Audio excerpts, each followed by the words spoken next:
جب رسول کریم صلی اللہ علیہ وآلہ وسلم مکہ سے ہجرت کر کے مدینہ گئے تو ابو عامر نے قسم کھا لی تھی کہ وہ آپ صلی اللہ علیہ وآلہ وسلم کو اور تمام مسلمانوں کو مدینہ سے نکال کر دم لے گا۔ اس پر ایک بڑی ہی حسین یہودن کا اور یہودیوں کے مال و دولت کا طلسم طاری تھا۔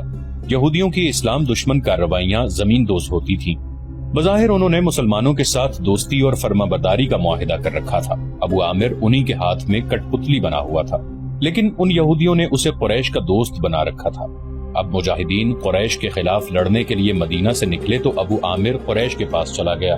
اس کے قبیلے اوس کے بہت سے آدمی رسول کریم صلی اللہ علیہ وآلہ وسلم کے دست مبارک پر اسلام قبول کر چکے تھے اور وہ قریش کے مقابلے میں صف آرا تھے۔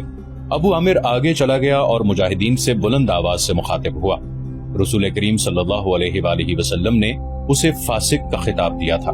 قبیلہ اوس کے غیرت مند بہادروں، ابو عامر فاسق نے کہا، تم مجھے یقیناً پہچانتے ہو، میں کون ہوں؟ میری بات غور سے سنو۔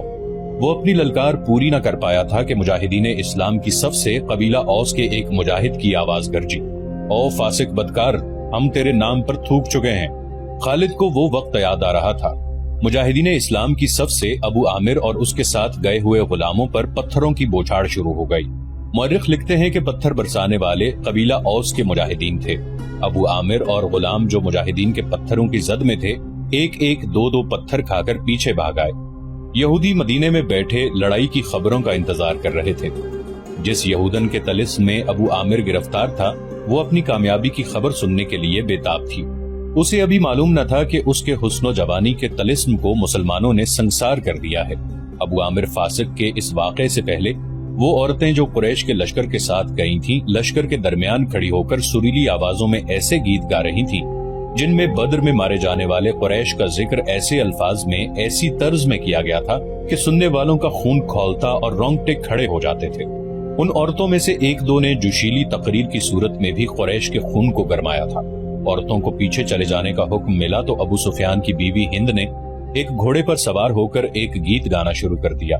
اس کی آواز بلند تھی اور اس میں سوز بھی تھا۔ تاریخ لکھنے والوں نے اس گیت کے پورے اشعار قلم بند نہیں کیے۔ انہوں نے لکھا ہے کہ یہ گیت فحش تھا جس میں مرد و عورت کے درپردہ تعلقات کا ذکر تھا۔ اشعار جو تاریخ میں آئے ہیں وہ اس طرح ہیں۔ ان میں جس عبد الدار کا نام آتا ہے یہ بنو عبد الدار ہے۔ بنو امیہ اسی کی ایک شاخ تھی۔ بنو عبد الدار قریش کا بہت اونچا خاندان تھا۔ عبد الدار کے سپوتوں، ہمارے گھرانوں کے پاسبانوں، ہم رات کی بیٹیاں ہیں، ہم تکیوں کے درمیان حرکت کرتی ہیں، اس حرکت میں لطف اور لذت ہوتی ہے۔ تم دشمن پر چڑھ دوڑے تو ہم تمہیں اپنے سینوں سے لگا لیں گی، تم بھاگ آئے تو ہم تمہارے قریب نہیں آئیں گی۔ اس کے بعد ابو عامر فاسق پر مجاہدین اسلام کی طرف سے سنگباری ہوئی اور اس کے فوراً بعد قریش نے مجاہدین پر تیر پھینکنے شروع کر دیے۔ مجاہدین نے اس کے جواب میں تیر برسائے۔ خالد اپنے پہلو والے مسلمانوں کے پہلو پر حملہ کرنے کے لیے اپنے 100 سواروں کے ساتھ تیزی سے بڑھا۔ اسے معلوم نہیں تھا کہ بلندی پر تیر انداز چھپے بیٹھے ہیں۔ اس کے سوار بے دھڑک چلے آ رہے تھے۔ راستہ ذرا تنگ تھا، سواروں کو آگے پیچھے ہونا پڑا۔ خالد سوچ سمجھ کر اپنے سوار دستے کو اس پہلو پر لایا تھا۔ اپنے باپ کی تربیت کے مطابق اسے بڑی خود اعتمادی سے توقع تھی کہ وہ ہلہ بول کر مسلمانوں کو اس پوزیشن میں لے آئے گا کہ وہ پسپا ہو جائیں گے اور اگر جم کر نہ لڑے تو قریش کے گھوڑوں تلے کچلے جائیں گے۔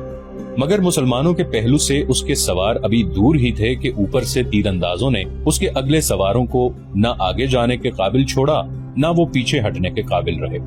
ایک ایک سوار کئی کئی تیر کھا کر گرا اور جن گھوڑوں کو تیر لگے انہوں نے خالد کے سوار دستے کے لیے قیامت برپا کر دی۔ پیچھے والے سواروں نے گھوڑے موڑے اور پسپا ہو گئے۔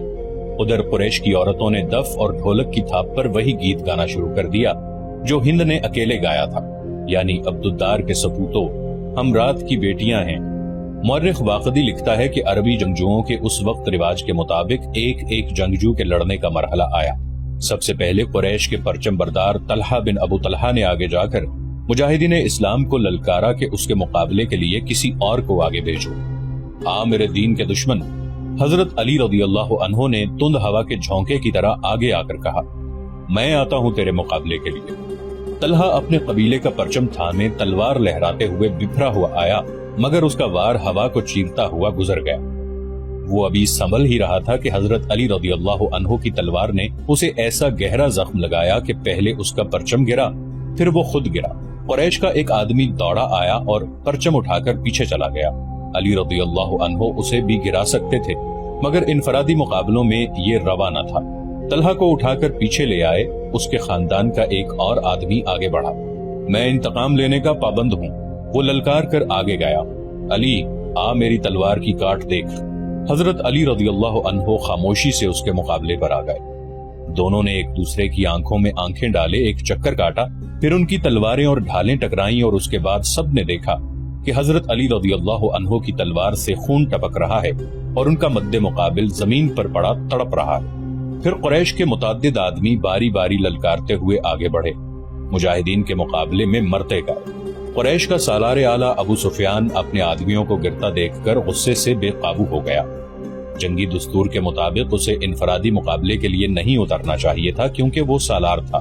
اس کے مارے جانے سے اس کی فوج میں ابتری پھیل سکتی تھی، لیکن وہ اپنے آپ پر قابو نہ رکھ سکا۔ وہ گھوڑے پر سوار تھا۔ اس نے گھوڑے کو ایڑ لگائی اور للکارتا ہوا آگے چلا گیا۔ اس کی بیوی ہند نے اسے جاتے دیکھا تو اپنے اونٹ پر سوار ہو کر آگے چلی گئی اور بڑی بلند آواز سے وہی گیت گانے لگی جس کے اشعار یہ بھی تھے کہ تم بھاگ آئے تو ہم تمہیں اپنے قریب نہیں آنے دیں گی۔ ابو سفیان گھوڑے پر سوار تھا، لیکن اس کے مقابلے کے لیے جو مسلمان آگے آیا وہ پیادہ تھا۔